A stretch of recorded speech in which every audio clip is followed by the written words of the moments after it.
In today's video, I will show you guys how you guys can log in into a Barclays account using your card number or your card information, alright? So follow the steps which I'm going to be showing you guys. And before I show you the steps, if you guys are new to our channel, want to step, then don't forget to hit the like and subscribe to our YouTube channel with notification turned on, and let's move on. So the first step you want to do is go to this website called barclays.co.uk. Now you can pause the video to see what I've written over here, but it's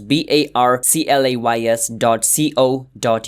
barclays.co.uk. It'll bring you to its official page. Once you're over here, just click on login. It'll take you to the login page of Barclays. Now once you're over here, what you want to do is click on card number, because we want to use our card number to log in into our account. So enter the last name, whatever name you have put in when you have registered for your account, and enter your card number over here, the 16-digit number of your card. Once you do that, click on continue, and you should be able to log in into a Barclays account using your card number. So that's it for today's video. If you guys found our video helpful, then hit that subscribe to our channel one step. I'll see you guys next time. Bye bye.